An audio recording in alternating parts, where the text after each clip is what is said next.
गुरुदेव जय जय गुरुदेव।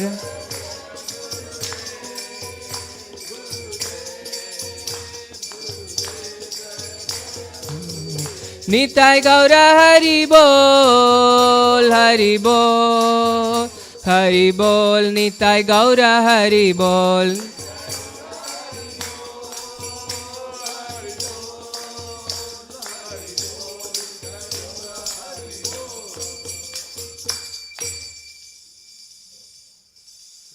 जय ओम विष्णुपाद परमहंस परिव्राजकाचार्य अष्टोत्तर शत Shri Srimad divine grace A C Bhakti Vedanta स्वामी श्री प्रभुपाद की जय। जय ओम विष्णुपाद परमहंस परिव्राजकाचार्य अष्टोत्तर शत श्री श्रीमद डिवाइन ग्रेस भक्ति सिद्धांत सरस ठाकुर प्रभुपाद की जय। अनंत कोटि वैष्णव वृंद की जय। नामाचार्य हरिदास ठाकुर की जय। प्रेम से कहो श्री कृष्ण चैतन्य प्रभु नित्यानंद श्री अद्वैत गदाधर श्रीवासादि गौर भक्त वृंद की जय। श्री श्री राधा कृष्ण गोप गोपीनाथ श्याम कुंड राधा कुंड गिरि गोवर्धन की जय। व्रजभूमि श्री वृंदावन धाम की जय। मायापुर नवद्वीप धाम की जय। पुरुषोत्तम क्षेत्र जगन्नाथपुरी धाम की जय। गंगा माई की जय। यमुना माई की जय। भक्ति देवी की जय। तुलसी महारानी की जय। समवेत भक्त वृंद की जय। निताय गौर प्रेमानंदे। All glories to the assembled devotees. All glories to the assembled devotees. All glories to the assembled devotees. All glories, all glories, all glories to Shri Shri Guru and Shri Gauranga. All glories to Srila Prabhupada.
हरे कृष्ण कृष्ण कृष्ण हरे हरे, हरे राम राम राम हरे हरे.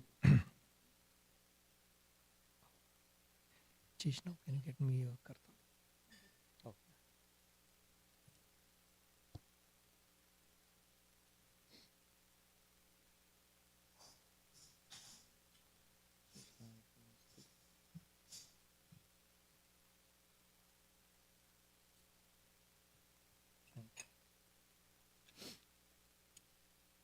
जय श्री श्री राधा कालाचंद जी भगवान की जय. जय Radha Madhav Kunj Bihari,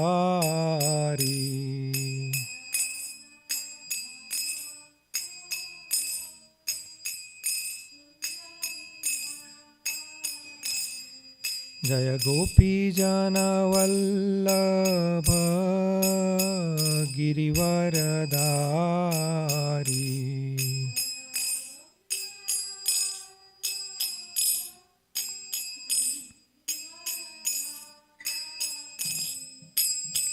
यशोदानन्दना व्रजजनरञ्जना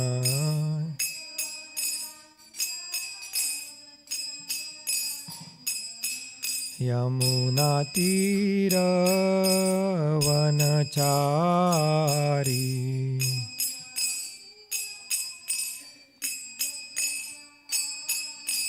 यमुनातीरवनचारी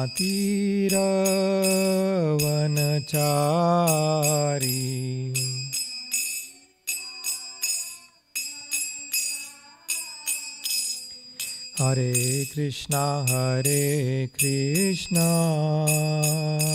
Krishna Krishna Hare Hare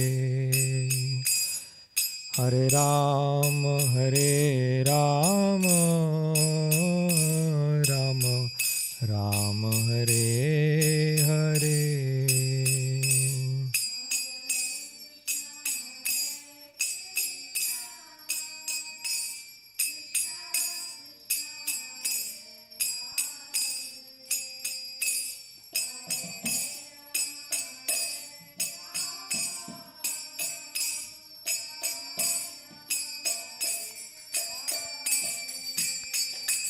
Hare Krishna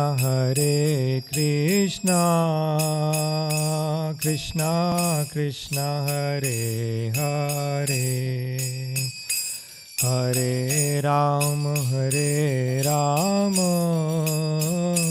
Ram Ram Hare Hare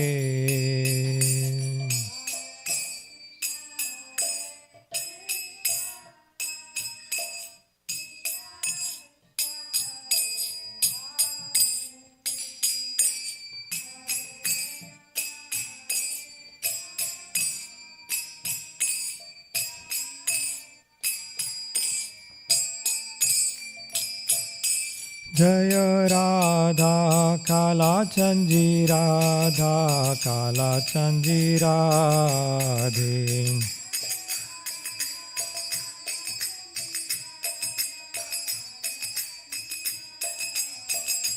Jaya Radha Govinda Radha Govinda Radhe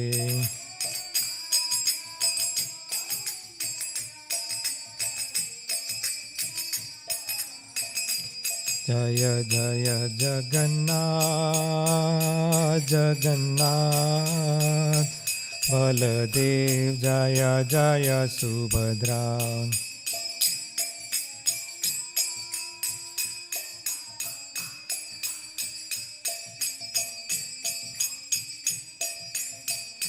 Nitai Gaura Hari Bol Hari Bol Hari Bol Nitai Gaura Hari Bol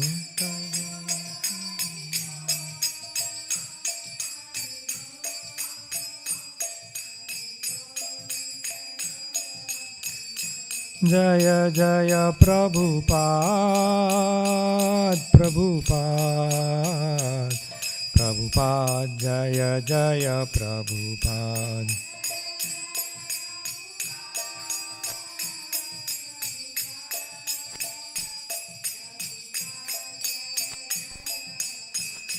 Jaya Jaya Gurudev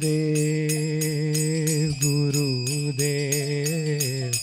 Gurudev Jaya Jaya Gurudev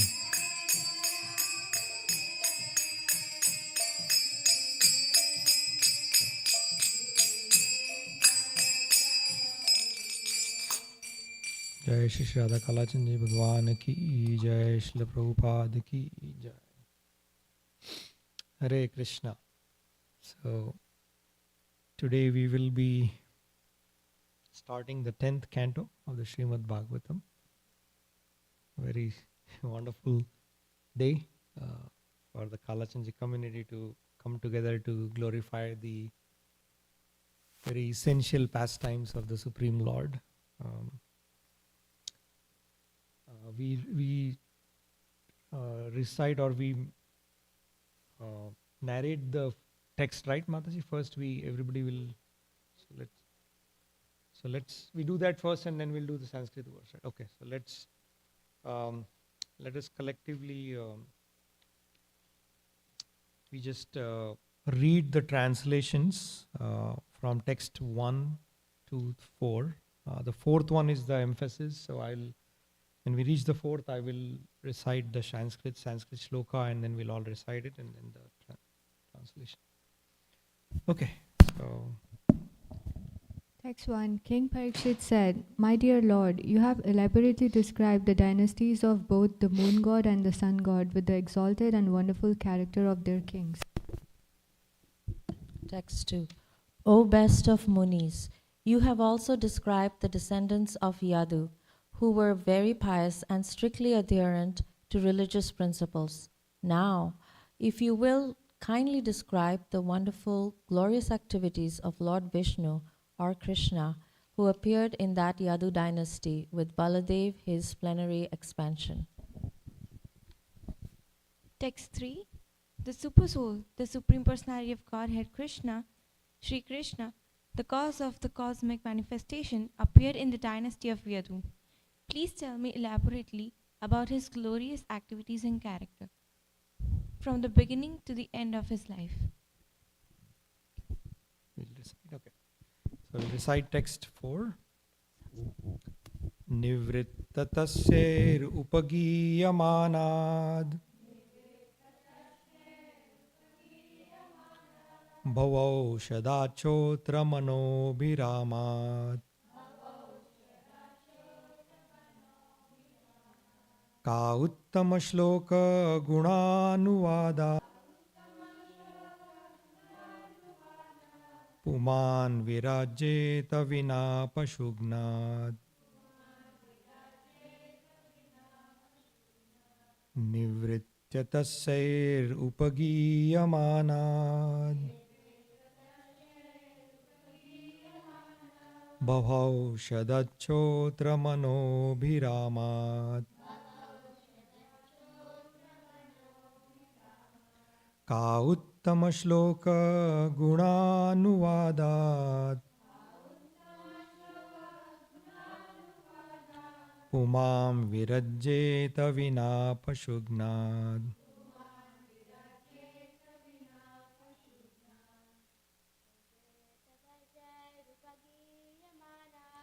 निवृत्य दर्शैरुपगीयमानां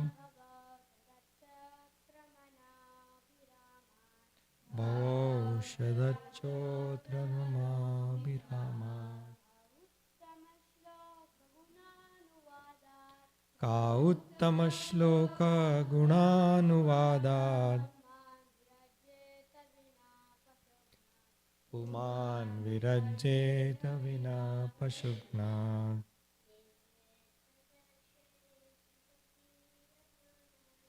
निवृत्य तस्यैरुपगीयमानात्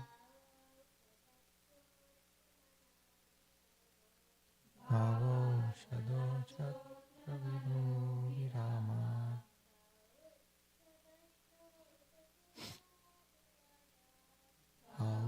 उत्तमश्लोकगुणानुवादात्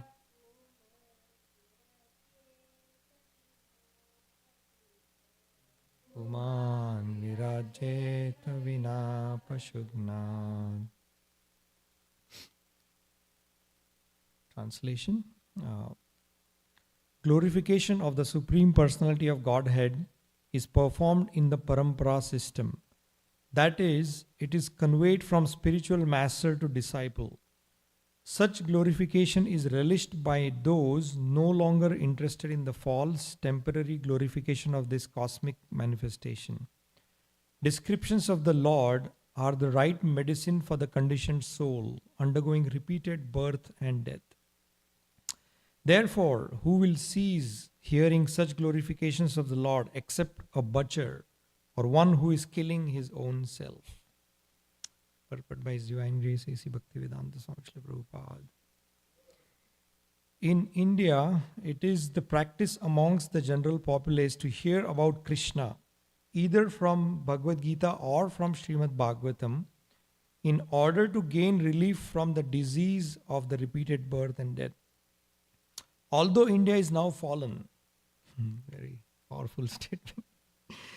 Although India is now fallen, when there is a message that someone will speak about Bhagavad Gita and Srimad Bhagavatam, thousands of people will still gather to hear. This verse indicates, however, that such recitation of the Bhagavad Gita and the Srimad Bhagavatam must be done by persons completely free from material desires. Nivritta tasyair. Everyone within this material world, beginning from Brahma down to the insignificant ant, is full of material desires for sense enjoyment, and everyone is busy in sense gratification. But when thus engaged, one cannot fully understand the value of Krishna Katha, either in the form of Bhagavad Gita or the Srimad Bhagavatam. The purport is long, I'll read a few more sentences and then we'll discuss. If we hear the glories of the Supreme Personality of Godhead from liberated persons, this hearing will certainly free us from the bondage of material activities. But hearing Srimad Bhagavatam spoken by a professional reciter cannot actually help us achieve liberation. Krishna Katha is very simple. In Bhagavad Gita, it is said that Krishna is the Supreme Personality of Godhead. As he himself explains, Matta Parataram Nyanyat Kinchit Asti Dhananjaya. O Arjuna, there is no truth superior to me. Bhagavad Gita 7.7. Simply by understanding this fact, that Krishna is the Supreme Personality of Godhead, one can become a liberated person. But especially in this age, because people are interested in hearing Srimad Bhagavad Gita from unscrupulous persons who depart from the simple presentation of the Bhagavad Gita and distort it for their personal satisfaction, they fail to derive the real benefit. There are big scholars, politicians, philosophers, and scientists who speak on the Bhagavad Gita in their own polluted way, and people in general hear from them, being uninterested in hearing the glories of the Supreme Personality of Godhead from a devotee. A devotee is one who has no other motive for reciting the Bhagavad Gita or Srimad Bhagavatam other than to serve the Lord. Om Ajnanatimirandasya Jnananjana Shalakaya Chakshurunmilitam Yena Tasmai Shri Guruve Namah. Shri Chaitanya Manobishtam Sthapitam Yena Bhutale Swayam Rupa Kadamayam Dadati Swapadantikam Vancha Kalpatarubhyascha Kripa Sindhube Evacha Patitanam Pavanebhyo Vaishnavebhyo Namo Namaha. Hare Krishna. So, very happy and very fortunate to be able to do this service of speaking something for my own purification on Srimad Bhagavatam as part of the Kalachanji community, and very happy that we are starting the 10th canto. Very excited when I heard from Mother Tulsi Sakhi that we are starting the 10th canto, and it gave me a chance to speak a little bit about it. So the 10th canto of the Srimad Bhagavatam is considered like the face of the, like we all understand the Srimad Bhagavatam explains there are like, even though we commonly hear about the 10 Dashavataras, there are 25 avatars of the Lord that have been explained. Of course, the Lord is infinite, He is Ananta. There are infinite universes, and in each universe He is infinitely and continuously performing pastimes. So, but just for our comprehension, around 25 avatars have been explained. This is in just one day of Lord Brahma, by the way, the Bhagavatam. And Vyasadeva is considered like a literary avatar, expansion of the Lord, and he writing all these scriptures, of which Srimad Bhagavatam is the topmost, is considered as a personification. It's a metaphorical understanding of how the Srimad Bhagavatam itself is like the divine form of the Lord. And the first two cantos are like the two lotus feet of the Lord. The next two cantos are like His thighs. The fifth canto is like the navel of the Lord.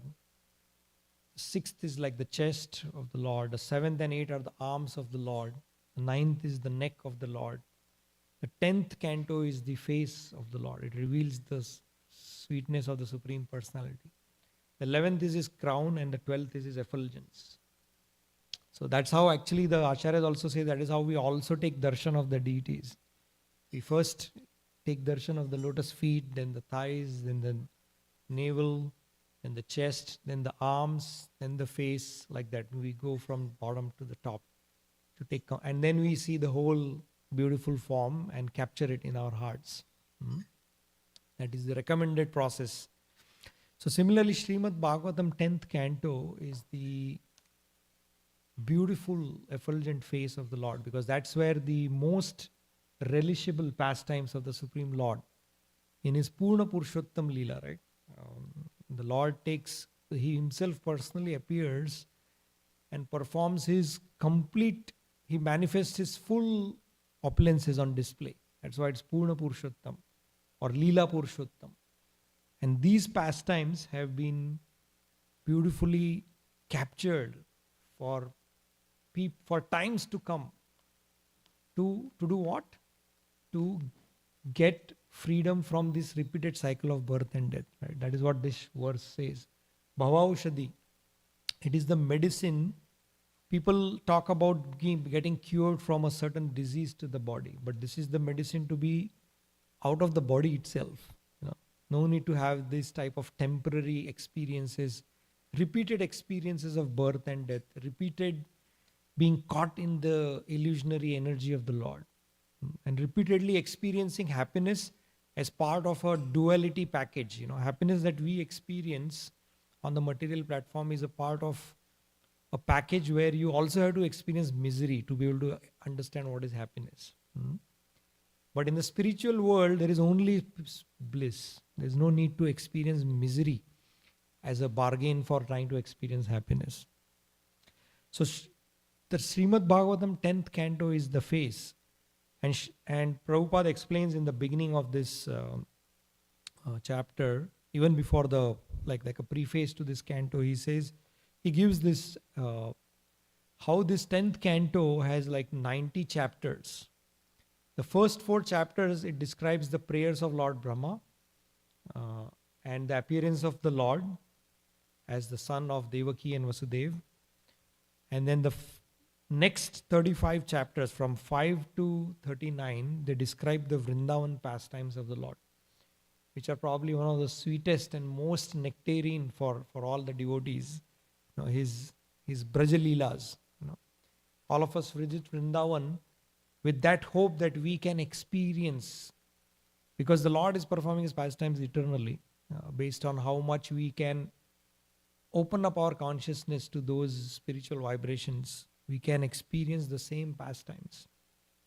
So 5 to 39 are the Braja pastimes, out of which 29 to 33 they are called as a Rasa Panchadhyaya. Those 5 chapters are the chapters of the Rasa Leela, with the Lord's complete mercy on all his devotees.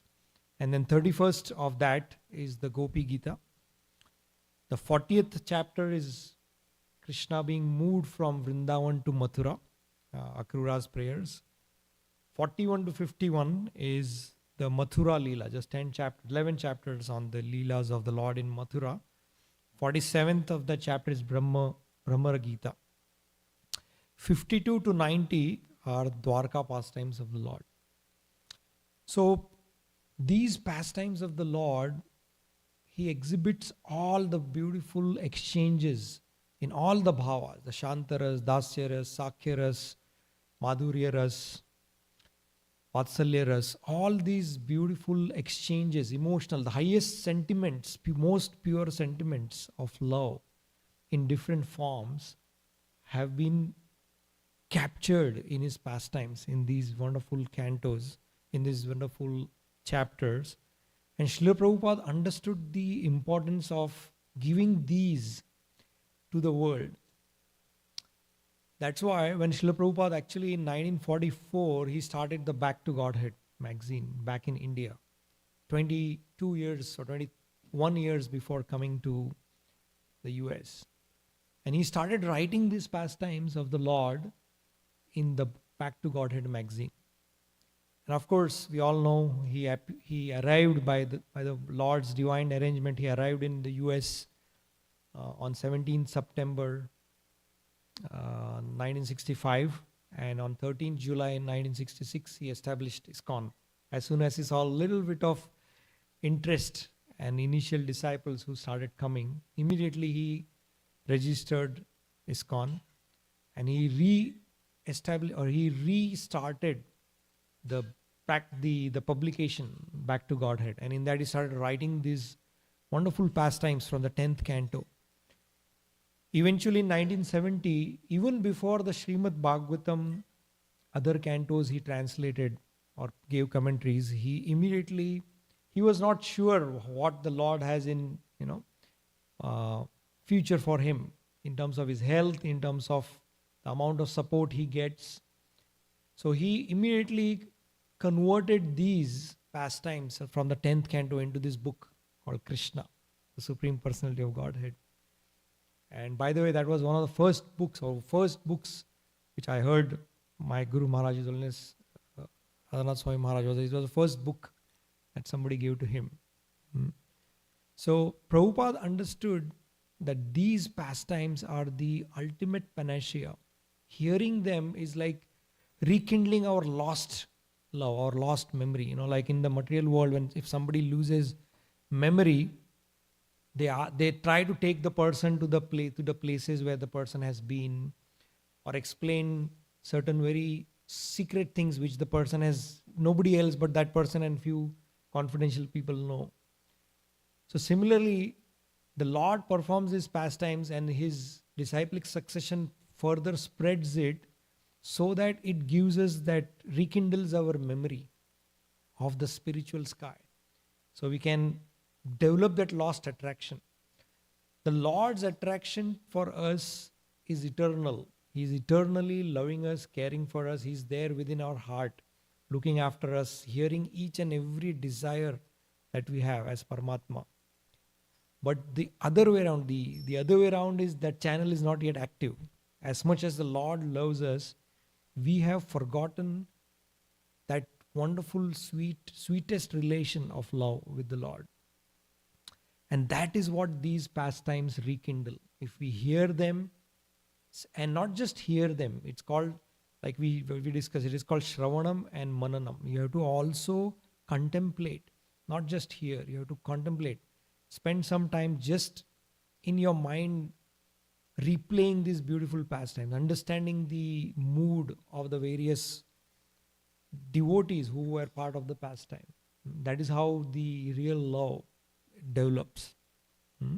So Prabhupada put full emphasis on this 10th canto, specially carved it as a separate book and made it available for people. Even before when Prabhupada came, he just brought, the first canto was the only canto he had translated. There were 3 volumes initially, and what I read and heard, he brought like 200 sets of those in trunks. Because he came through a ship, he was allowed that bigger cargo and he distributed. So anyway, so that is the importance of the wonderful pastimes of the Lord through Vrindavan, Mathura, Dwarka. Very relishable, very sweet. And we are all honored and fortunate that we will be entering these pastimes through the Bhagavatam classes. I don't know for next how many days or months or years, but it's a wonderful, wonderful opportunity for all of us to deep dive into the nectarian ocean of these wonderful pastimes of the Lord. I also wanted to speak a little bit about like Prabhupada explains, the impact that has been mentioned, that these pastimes will cure the birth and death. The caveat to that is that it has to be, what did we read? It has to be spoken by a devotee who has no other motive other than to please the Lord, not for any name, fame, glorification, or for money, or for anything else. The only and only desire should be to glorify the wonderful pastimes of the Lord. That is when it becomes the real medicine. And this purity is protected through parampara. So I wanted to speak a little bit on the parampara system. what are the functions of the parampara system, and how the Lord has actually very beautifully created these parampara system. So we all understand that the purest knowledge about the Supreme Lord was delivered by the Lord Himself to four personalities at the beginning of creation. It was to Lord Brahma, to Lakshmi Devi, to Shankar, Bhagavan, Rudra, and to the four Kumaras. That's why we have these four disciplic subsections, or we call as sampradayas or parampara. So Shri Sampradaya is the knowledge that came down from Mother Lakshmi. Brahma, we, Srila Prabhupada, and our lineage belongs to Brahma Madhva Gaudiya Sampradaya. That is coming from Lord Brahma. The knowledge that came through Lord Shiva or Rudra was the Rudra Sampradaya, and then the four Kumaras is Kumar Sampradaya. So the functions of these Sampradayas are three major functions. The first function is to impart a certain type of flavor, or to impart a certain mood in the bhakti. In the cult of bhakti, in the process of bhakti, each of these sampradayas, they impart certain flavor. And that is the first function of the Lord arranging this. And I'll narrate a few beautiful stories of how these systems are interconnected, and it's a transcendental system. It works across time and space. So, Shri Sampradaya, obviously, the main mood is the Dasya Bhav. You can see the recitations, the worship of Lord Ram, the glorification of Hanumanji. There's a lot of Dasya Bhav. It doesn't mean that other bhavas are not present, but there's always a liking or a emphasis given. So Sri Sampradaya imparts the Dasya Bhav. Of course, needless to say, Brahma Sampradaya, and especially through Chaitanya Mahaprabhu's advent in this parampara, it transformed into the Madhurya Ras, the Madhurya Bhav. The Rudra Sampradaya eventually transformed into Pushti Marg through Vallabhacharya. That is the Vatsalya Bhav of the Lord. The Lord is worshipped, even if we go today in Srinathji and many places where the Pushti Marg is predominantly worship the Lord, the bhav is that of a little baby boy. And how there are places in Vrindavan itself where, because he's in the bhav of a baby, they don't wake him up at 5 o'clock in the morning. There is no Mangalarti in certain temples because that bhav is there, that he's a baby, let him sleep longer. He doesn't have to wake up early.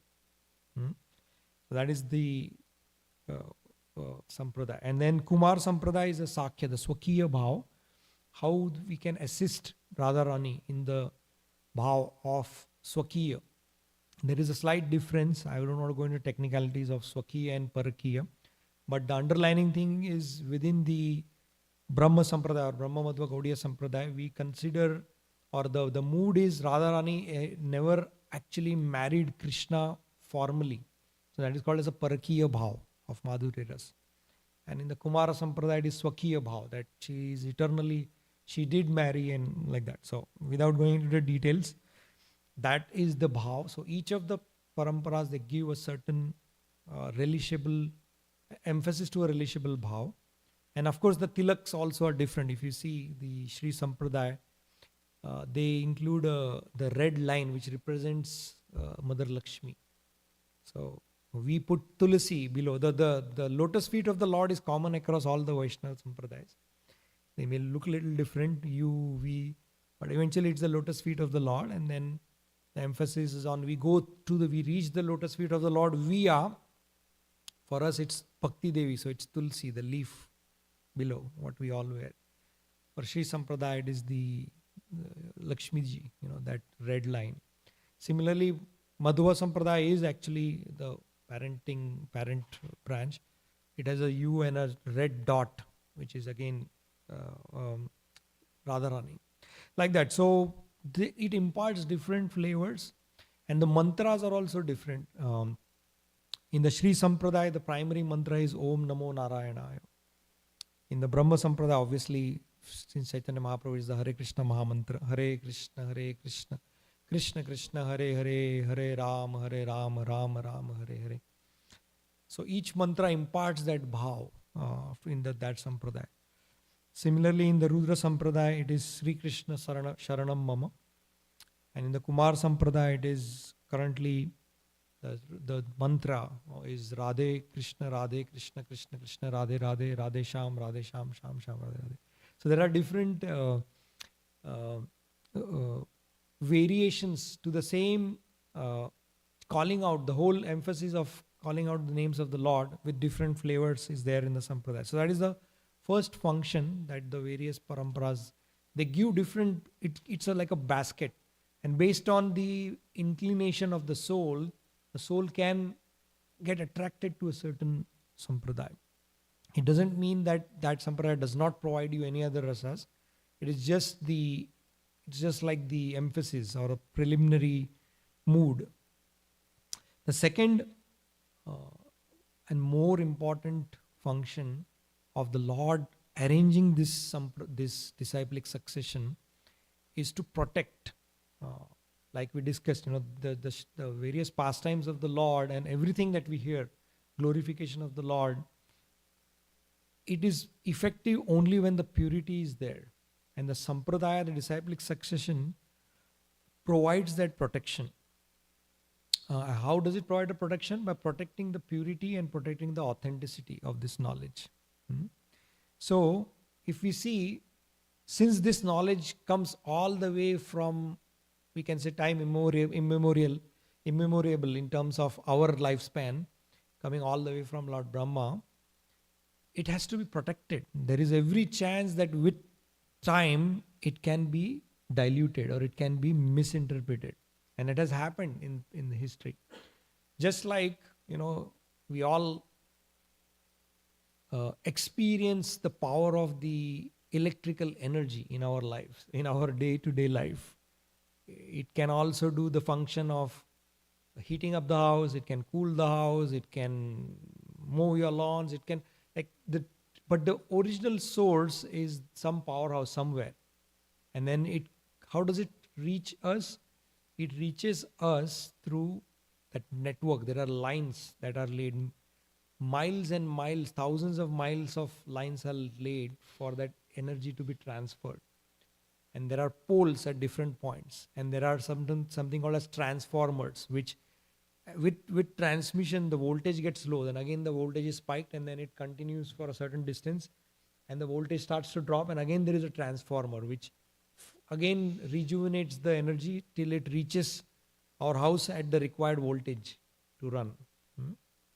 Similarly, the Sampradaya, the Lord's arrangement, He keeps sending great personalities through this vast ocean of time and space to keep strengthening this knowledge or to keep reviving the purity and the authenticity of the knowledge. That is the parampara. So, in the 11th and the 16th centuries are two very prominent centuries where we will see by the divine arrangement of the Lord, so many personalities appeared. In each sampradaya, there is a personality who appeared to revive and provide that special flavor. So, in the 11th century, in the Sri Sampradaya, Sripad Yamunacharya ji, Ramanujacharya ji, they appeared. In the same century, Madhvacharya appeared. I think Madhvacharya appeared a century later, but more or less around that time, Sripad Madhvacharya appeared in the Brahma Sampradaya. Vishnu Swami appeared in the Rudra Sampradaya.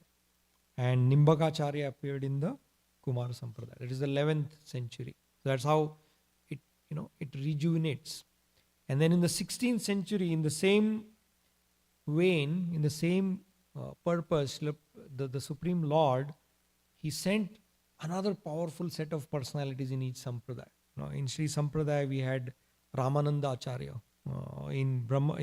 Of course, in Madhva Sampradaya, Sri Chaitanya Mahaprabhu, of course, prior to them, Sripad Madhavendra Puri, Ishwara Puri, Sri Chaitanya Mahaprabhu, and then his disciples, Raghunath Das Goswami, Rup Goswami, Sanatan Goswami, and then from them Jiva Goswami, Sanatan Raghunath Das Goswami, Krishnadas Kaviraj, all of them, they appeared in the 16th century. In the Rudra Sampradaya, Sripad Vallabhacharya appeared in the 16th century. And in the Kumar Sampradaya, Hari Vyasadeva Acharya appeared.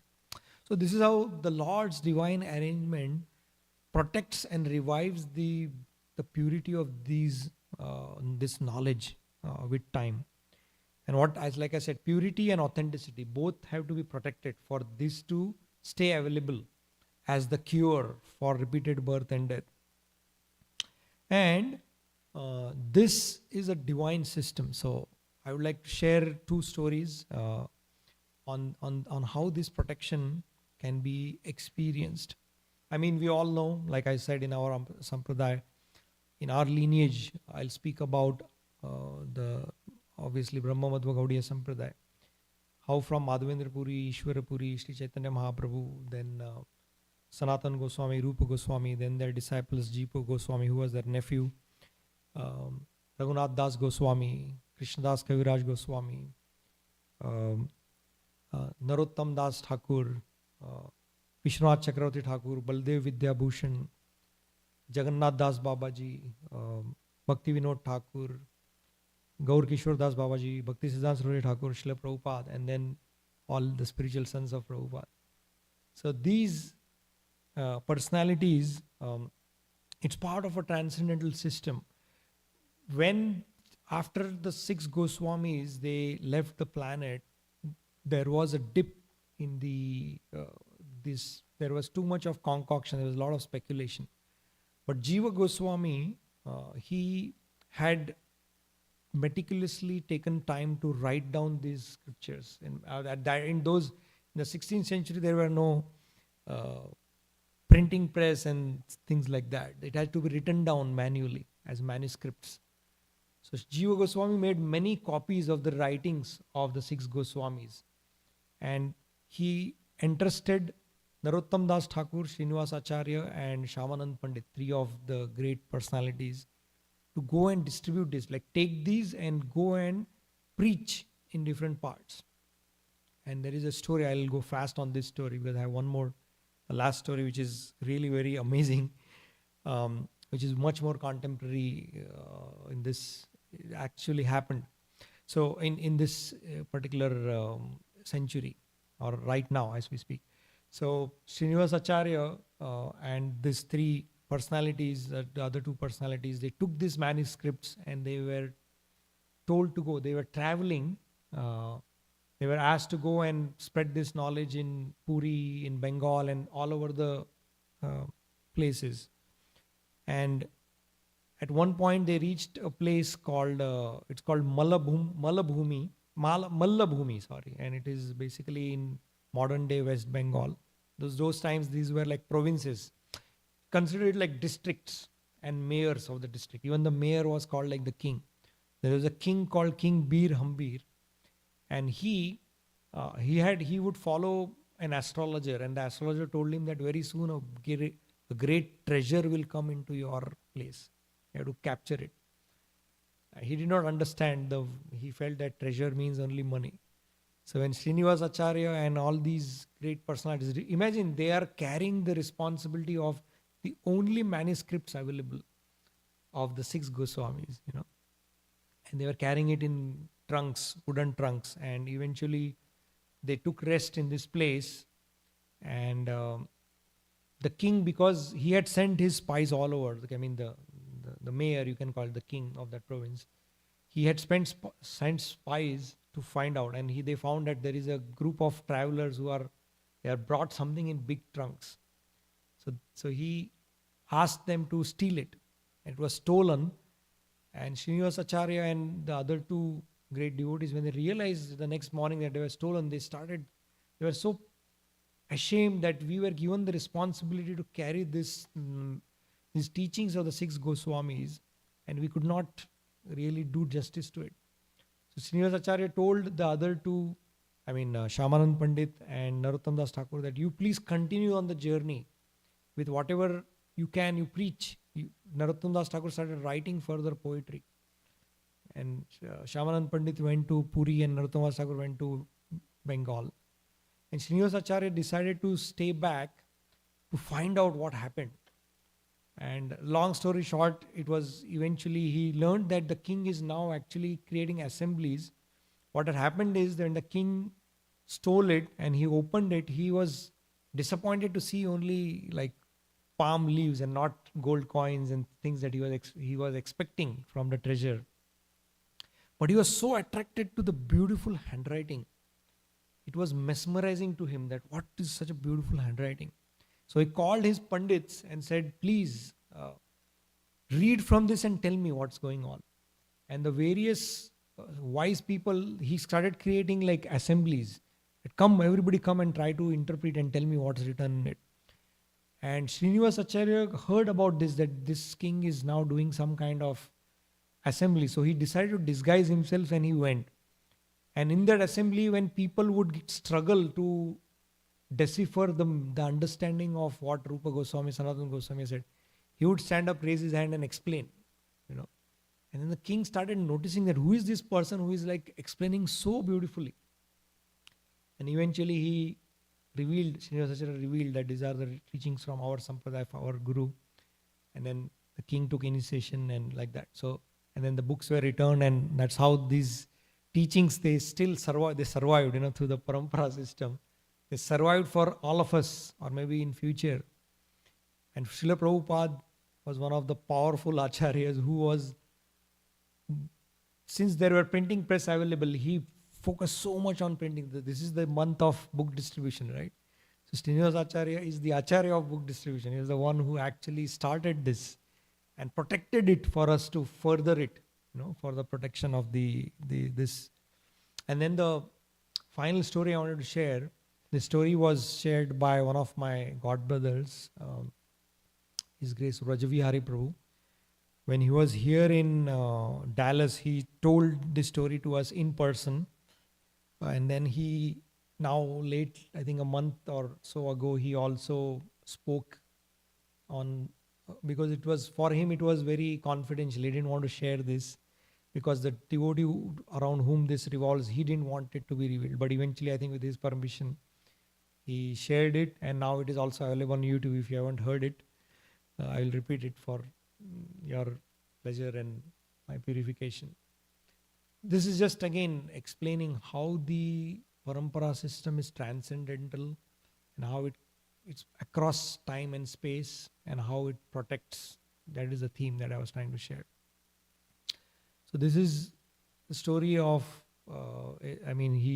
His Grace Rajavihari Prabhu mentions that back in 1995 in Radha Gopinath temple, when the temple was like now, Radha Gopinath temple is like the ideal, is one of a role model for community development, devotee care, and so many initiatives. Annamrita, Gopal's Garden School, Bhaktivedanta Hospital, GV, and what have you. There are so many, so wonderful manifestations of that community coming together in service to please Guru and Gauranga. But in 1995, it was a small community. Very few people, very few disciples, brahmachari disciples of Maharaj, Sunnis Radhanath Maharaj. One day, a boy who was in his 8th grade, he was just a 13-year-old boy, he walked into the temple of Sri Radha Gopinath. And Maharaj was doing Guru Puja. He was playing Mridanga personally.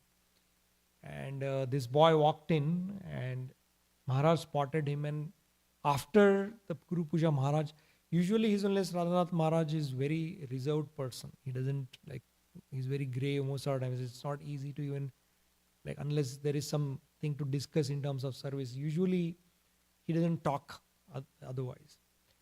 And to everybody's surprise, Maharaj walked up to this boy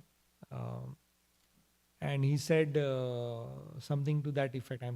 To my memory, I'm trying to recollect what Rajavihari Prabhu said. He said, are you here to look for Krishna? Are you here to take shelter of Krishna?